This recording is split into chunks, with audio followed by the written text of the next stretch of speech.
Comenzó inadvertidamente como una movilización juvenil y terminó por estremecer al país. Fueron muchos los términos que se acuñaron en torno a su ocurrencia, pero pasó a la historia como París Mayo del 68, es decir, hace 40 años, un mes como el que acaba de iniciarse. Las calles de la ciudad más cosmopolita del mundo a lo largo de la historia se llenó de los habitantes de la misma ciudad.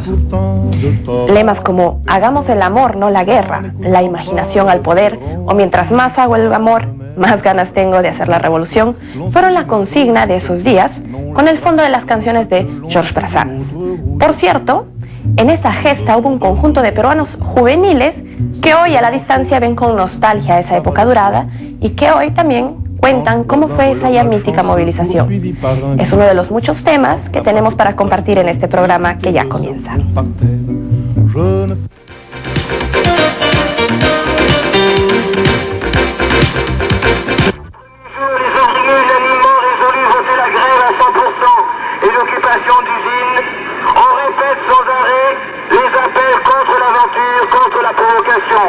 Ceci rejoint la déclaration scandaleuse de Segui à la radio, faisant apparaître la CGT comme un parti de l'ordre. Hagamos el amor y no la guerra. Los grafitis en todos los muros de París, en las universidades, sobre todo en la Sorbona, ahí decía, tengan cuidado, las paredes tienen oídos, y al otro lado decía, tengan también cuidado, mucho más cuidado, porque los oídos tienen paredes. La imaginación al poder.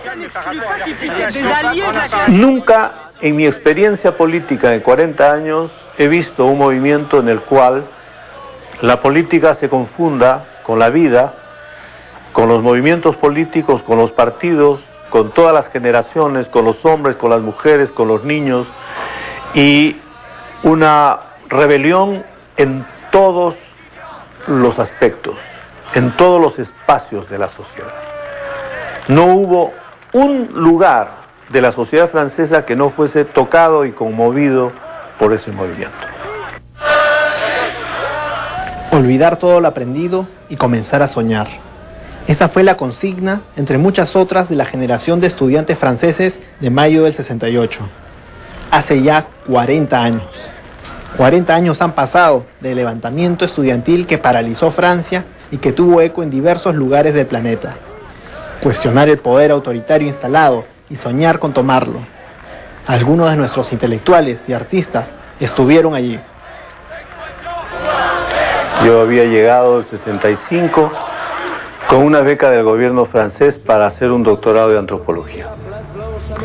Y mayo del 68 fue una especie de posgrado, de doctorado en las calles, que fue la mejor lección que pudo uno aprender en vivo de la sociedad francesa en esa época. Cuando yo terminé mis estudios acá en el Perú, cuando llego a París, mis diplomas no servían para nada, no tiene valor oficial en Francia. Entonces comencé de nuevo, primer año de Bellas Artes en París. El contexto es que en una juventud, como acá podía pasar, una juventud harto ya de promesas, harta de promesas, de castillos en el aire. Entonces esa juventud necesitaba cambiar. ¿Y quien dirigió esta revolución estudiantil? Se llama Daniel Rojo, Geismar y Sauvageau, tres líderes estudiantes de la Sorbona. ¿Ah? Estos movieron el asunto, y esto se convirtió en una especie de manifestación ya mundial. Lo que ocurrió en Francia fue una especie de semilla que viajó por los vientos a todas partes. Y hubo una reacción muy rápida en Checoslovaquia muy poco tiempo después, cuando hubo una rebelión contra el PC checo, y hubo una rebelión más tarde en Portugal, y hubo una rebelión en México en octubre de ese mismo año, ¿no es cierto? De modo que los estudiantes de Europa y de América Latina, de Asia, de África, todos sintieron que el movimiento de mayo era una especie de campana que tocaba al aire para que la gente despertase y pensase que la hora había llegado de hacer algo que políticamente fuera mejor a lo que había en ese momento. Yo como joven artista en mayo 68 Eso nos creó pues una especie de exaltación. Era muy interesante y al mismo tiempo ver que los universitarios habían tomado por un lado la Sorbona y por otro lado el Teatro Odeón. Los acontecimientos que ocurrieron en París en esa época trastornaron la vida completamente. O sea, las calles estaban interrumpidas, habían barricadas, ¿no? Todas las calles estaban, todas las paredes de París estaban con letreros y consignas. El contexto político llevó a los estudiantes a las calles hace 40 años, en busca de la reafirmación de los célebres principios de fraternidad, igualdad y libertad que propugnaba el pueblo francés en su historia. Lo que pasa es que Francia, en esos años 60, fue sacudida por dos cuestiones graves, que son, en última instancia, las explicaciones de lo que ocurrió con la juventud en esos años. Primero fue la liberación de Argelia. Argelia era una colonia de Francia y Francia se dividió en dos: unos partidarios de la independencia de Argelia con un sentido correcto de la libertad y otros partidarios de la Argelia francesa. La juventud, obviamente, la juventud francesa se inclinó mucho más por la independencia de Argelia, lo que no quita que hubo también estudiantes partidarios de la Argelia francesa. Y el segundo gran hecho internacional fue la guerra de Vietnam. Cuando yo llegué a París en 65, la guerra del Vietnam entraba en su año más fuerte y decisivo.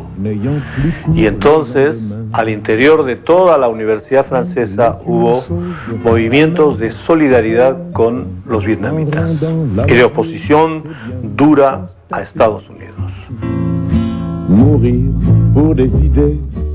Y ocurrió que el 22 de marzo, un par de meses antes, en una universidad de las afueras de París, en Nanterre, hubo una inauguración oficial de una piscina, a todo dar, a todo lujo. Y al frente de la piscina había lo que se llama una chabola, una especie de pequeño tugurio de trabajadores migrantes y franceses pobrísimos. Y ahí apareció Daniel Cohn-Bendit, el famoso dirigente que era de origen alemán. Y él interrumpió el acto oficial llamando la atención sobre la inmensa injusticia de una piscina de lujo para unos estudiantes de privilegio al lado de un pequeño tugurio donde están los pobres de Francia de ese momento. La protesta fue seguida inmediatamente.